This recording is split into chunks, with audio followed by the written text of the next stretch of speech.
பாகிஸ்தான் நாடாளுமன்ற கூட்டத்தின் போது கழுதை உள்ளே நுழைந்ததாக சமூக வலைதளங்களில் பரவிய வீடியோ உண்மையானதல்ல என்று ஃபேக்ட் செக் அமைப்புகள் தெரிவித்துள்ளன. இந்த வீடியோ AI உதவியோடு உருவாக்கப்பட்டதாக நியூஸ் மீட்டர் மற்றும் பிற சரிபார்ப்பு நிறுவனங்கள் உறுதிப்படுத்தியுள்ளன. வீடியோவின் நிழல், இயக்கம், ஒளி தொகுப்பு அமைப்பு உள்ளிட்ட அம்சங்களில் இயல்பற்ற மாற்றங்கள் காணப்பட்டதாக தொழில்நுட்ப ஆய்வுகள் வெளிப்படுத்தியுள்ளன. பாகிஸ்தான் நாடாளுமன்றத்தின் அதிகாரப்பூர்வ பதிவுகளிலும் அரசு வெளியீடுகளிலும் இத்தகைய சம்பவம் எதுவும் இடம்பெறவில்லை. அதே சமயம் வீடியோ முதலில் பரவிய சமூகதள கணக்கில் AI-ஆல் உருவாக்கப்பட்டவை என குறிப்பிடப்பட்டிருப்பதாக ஃபேக்ட் செக் அறிக்கைகள் குறிப்பிட்டுள்ளன.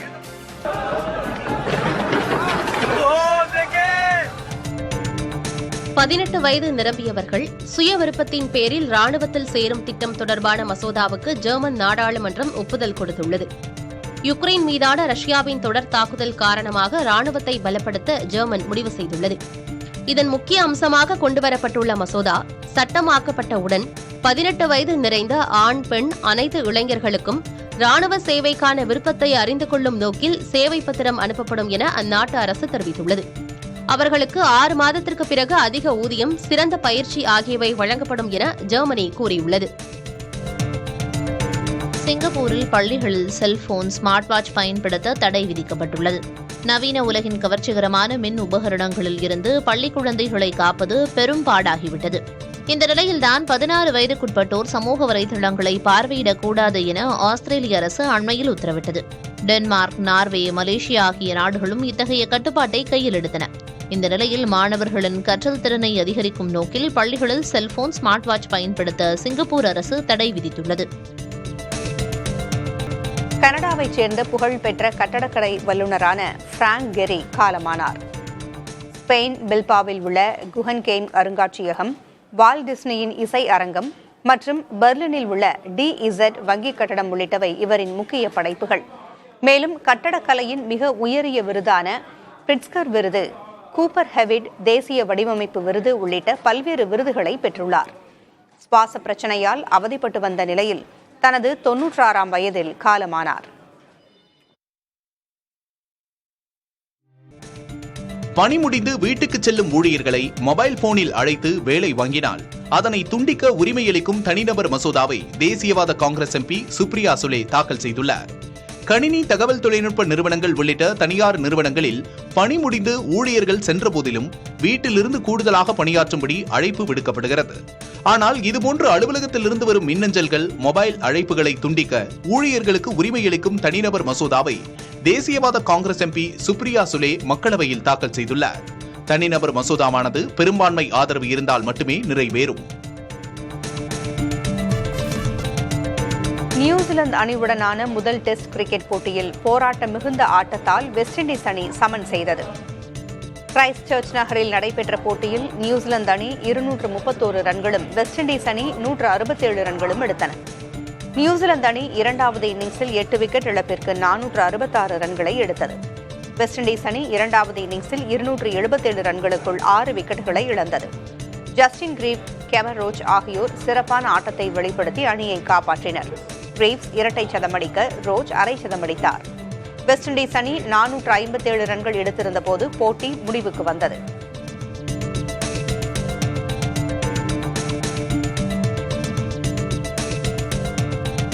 அம்பேத்கர் கலைஞர் பெயரில் லண்டன் பல்கலைக்கழகத்தில் ஆய்வு படிப்பு தொடங்கப்பட்டுள்ளது. தமிழ்நாட்டைச் சேர்ந்த ஆய்வாளர்கள், பத்திரிகையாளர்கள், வழக்கறிஞர்கள் போன்றோர் திராவிடம், சமூக நீதி, கூட்டாட்சி போன்ற தலைப்புகளில் லண்டனில் 3 மாதங்கள் தங்கி ஆய்வு மேற்கொள்ளலாம் என்று தெரிவிக்கப்பட்டுள்ளது. சபரீசன் வேதமூர்த்தி நிதி உதவியுடன் தொடங்கப்பட்டுள்ள இந்த திட்டத்தில் விசா கட்டணம், பயண செலவு, 3 மாத ஸ்டைஃபண்ட் உட்பட அனைத்து செலவுகளுக்கும் நிதி உதவி வழங்கப்படும் என்றும், குறிப்பாக விளிம்பு நிலை சமூகத்தைச் சேர்ந்த ஆய்வாளர்களுக்கு இதில் முன்னுரிமை அளிக்கப்படும் என்றும் தெரிவிக்கப்பட்டுள்ளது.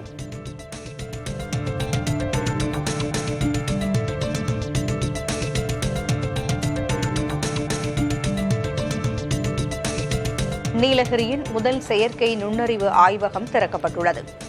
உதகையில் உள்ள தனியார் பள்ளியில் செயற்கை நுண்ணறிவு ஆய்வகத்தினை மாவட்ட ஊரக வளர்ச்சி முகமை கூடுதல் ஆட்சியர் அபிலாஷா கவுர் திறந்து வைத்தார். இந்த ஆய்வகத்தில் செயற்கை நுண்ணறிவு தொழில்நுட்பம் மூலமாக உருவாக்கப்பட்ட மாணவர்களின் படைப்புகள் காட்சிப்படுத்தப்பட்டிருந்தன.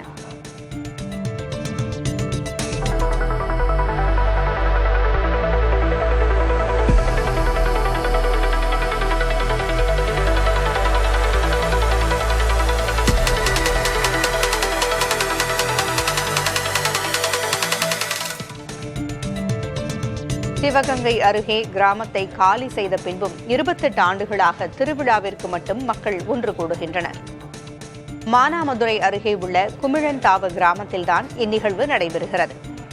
30ற்கும் மேற்பட்ட கிறிஸ்தவ குடும்பத்தினர் இக்கிராமத்தில் வசித்து வந்த நிலையில் 1997இல் ஏற்பட்ட கடும் வறட்சியால் வீடுகளை காலி செய்துவிட்டு வெளியூர்களுக்கு குடிபெயர்ந்தனர். ஆனால் ஒவ்வொரு ஆண்டும் கிராமத்தில் உள்ள புனித சவேரியார் ஆலய விழாவில் பங்கேற்பதை வழக்கமாக கொண்டுள்ளனர்.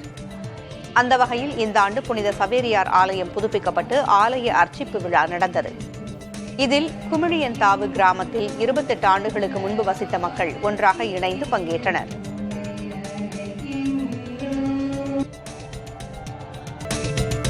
தேசிய தேர்வு முகமை நடத்தும் ஸ்வயம் தேர்வுக்கு தமிழ்நாட்டு மாணவர்களுக்கு வேறு மாநிலங்களில் தேர்வு மையம் ஒதுக்கப்பட்டதற்கு மதுரை எம்பி சு வெங்கடேசன் கண்டனம் தெரிவித்துள்ளார். தமிழ்நாட்டிலேயே மையங்களை தேர்வு செய்து விண்ணப்பித்திருந்தும் கர்நாடகா மற்றும் கேரளாவில் உள்ள நகரங்களில் தேர்வு மையங்கள் ஒதுக்கப்பட்டிருப்பதாக குற்றஞ்சாட்டியுள்ளார். இது சாதாரண பிழை அல்ல, திட்டமிட்ட தாக்குதல் என்று குற்றஞ்சாட்டிய சு வெங்கடேசன் மாணவர்களுக்கு உடனடியாக தமிழ்நாட்டிலேயே புதிய தேர்வு மையங்களை ஒதுக்குமாறு வலியுறுத்தியுள்ளார். பாமக விவகாரத்தில் கூட்டுச்சதியில் ஈடுபட்டுள்ள தேர்தல் ஆணையம் மற்றும் அன்புமணி மீது நடவடிக்கை எடுக்க வேண்டும் என்று டெல்லி காவல்துறையில் பாமக நிறுவனர் ராமதாஸ் தரப்பினர் புகார் அளித்துள்ளனர். இது தொடர்பாக டெல்லியில் செய்தியாளர்களிடம் பேசிய ஜி.கே. மணி, தேர்தல் ஆணையத்தில் போலி ஆவணங்களை அன்புமணி தாக்கல் செய்திருப்பதாகவும் தாங்கள் அனுப்பிய உண்மையான ஆவணங்களை தேர்தல் ஆணையம் ஏற்க மறுத்துவிட்டதாகவும் தெரிவித்துள்ளார். இது தொடர்பாக சிபிஐ விசாரணை நடத்த வேண்டும் என்றும் ஜி.கே. மணி வலியுறுத்தியுள்ளார். நாங்கள் தீர்மானம் போட்டோம், மருத்துவர் அன்புமணியும் கையெழுத்து போட்டிருக்கிறாரு, எலெக்ஷன் கமிஷனுக்கு அதை அனுப்பிச்சிருக்கிறோம். அவர் பேட்டி கொடுத்திருக்கிறாரு, 2022 இருந்து 25 வரைக்கும் சொல்லி அன்புமணி பேட்டியை கொடுத்திருக்கிறாரு. வெளிப்படையாக தெரியும். இதை ஒட்டுமொத்த தமிழ்நாட்டில் இருக்கிற பாட்டாளி மக்கள் கட்சிக்காரங்க, ஊடக நண்பர்கள், நாட்டில் இருக்கிற எல்லா கட்சிக்கும் தெரியும். தெரிஞ்ச இவ்வளவு பெரிய மோசடி நடந்தது தான் ஏற்றுக்க முடியல. இது துரோகம் தானே. பாட்டாளி மக்கள் கட்சிக்கு இழைத்த, எங்கள் மருத்துவரையா அவர்களுக்கு இழைத்த அந்த துரோக செயலை நாட்டில் இருக்கிற எந்த கட்சிக்கும் யாருக்கும் செய்யக்கூடாது. இனியாவது தேர்தல் ஆணையம் சரியாக நடந்து கொள்ள வேண்டும்.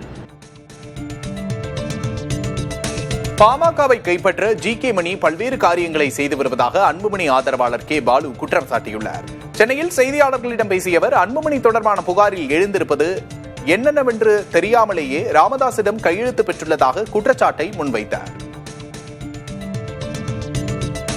கட்சியினுடைய நிறுவனராக இருக்கக்கூடிய மருத்துவர் அன்புமணி ராமதாஸ் அவருடைய தந்தையாக இருக்கக்கூடிய மரியாதைக்குரிய மருத்துவர் ஐயா அவர்களிடமே ஒரு கையெழுத்தை பெற்று அதிகாரப்பூர்வமான நபராக தன்னை அவர் அறிவித்துக் கொண்டு இந்த புகாரை கொடுத்திருக்கிறார். இந்த புகாரில் என்ன எழுதியிருக்கிறது என்று கூட தெரியாமல் மருத்துவர் ஐயாவிடம் கையெழுத்தை பெற்றதாக சொல்லி, அதன் மூலமாக அவருக்கு அங்கீகாரம் கொடுத்ததாக சொல்லி இன்றைக்கு டெல்லியிலே கொடுத்திருக்கிறார்கள். அவருடைய நோக்கம் என்ன?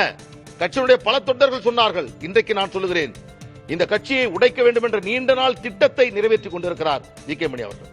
இந்த கட்சியை மருத்துவர் அன்புமணி ராமதாஸ் அவரிடம் பறிக்க வேண்டும், இந்த கட்சியை தானும் தன் மகனும் கைப்பற்ற வேண்டும் என்பதற்காகத்தான் இந்த காரியத்தை ஜி.கே. மணி அவர்கள் செய்து கொண்டிருக்கிறார். நான் சவாலாக சொல்கிறேன்.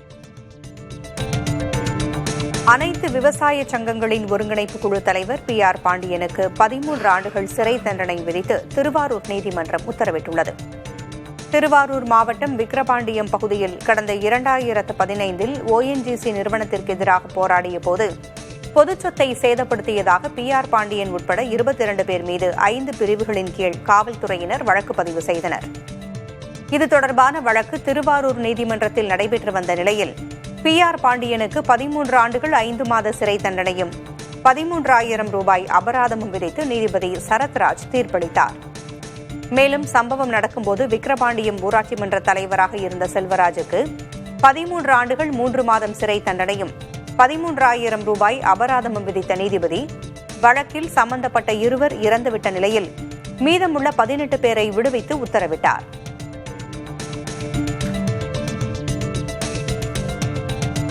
முதல்வர் மு.க. ஸ்டாலின் தலைமையில் மதுரையில் நாளை முதலீட்டாளர்கள் மாநாடு நடைபெறுகிறது. 36,660 கோடி ரூபாய் முதலீட்டில் 56,766 புதிய வேலைவாய்ப்புகளுக்கு வழிவகுக்கும் 91 புரிந்துணர்வு ஒப்பந்தங்கள் மேற்கொள்ளப்படுகின்றன. மேலூரில் சிப்காட் தொழிற்பூங்காவுக்கும் முதல்வர் அடிக்கல் நாட்டுகிறார். மேலும் 63,698 வீட்டுமனை பட்டாக்களை வழங்கி 3,065 கோடியில் முடிவுற்ற பணிகளை தொடங்கி வைத்து புதிய பணிகளுக்கு அடிக்கல் நாட்டும் முதல்வர் அரசு நலத்திட்ட உதவிகளையும் வழங்க உள்ளதாக தமிழக அரசு தரப்பில் கூறப்பட்டுள்ளது. முதல்வர் கூறியபடி இன்று மதுரைக்கு தேவைப்படுவது வளர்ச்சி மட்டும்தான் என்பதை மக்கள் தெளிவாக உணர்ந்துள்ளார்கள் என்றும் அரசு தரப்பில் தெரிவிக்கப்பட்டுள்ளது. பசுமை தாயகம் அமைப்பின் தலைவர் சௌமியா அன்புமணி காஞ்சிபுரத்தில் பாரம்பரிய வரவேற்புடன் மகளிர் உரிமை மீட்பு பயணத்தை தொடங்கினார். இந்த பயணம் பெண்களின் உரிமைகள் குறித்து விழிப்புணர்வு ஏற்படுத்துவதையும் அவர்களின் வாழ்க்கையில் நேரடியாக தாக்கம் ஏற்படுத்தும் 10 முக்கிய அம்ச கோரிக்கைகளையும் மையமாக கொண்டு நடைபெறுகிறது. இந்த பயணத்தின் தொடக்க நிகழ்வில் 100க்கும் மேற்பட்ட பெண்கள் குடும்பத்துடன் பங்கேற்றனர். இந்நிகழ்வில் பேசிய சௌமியா அன்புமணி, ஹீரோக்களை திரையில் தேடாதீர்கள் என்றும் பெண்களின் குரலாகவும் தங்களுக்காக ஓடோடி வந்து உதவி செய்பவர்களாகவும் இருப்பவர்கள்தான் ரியல் ஹீரோக்கள் என்றும் கூறினார்.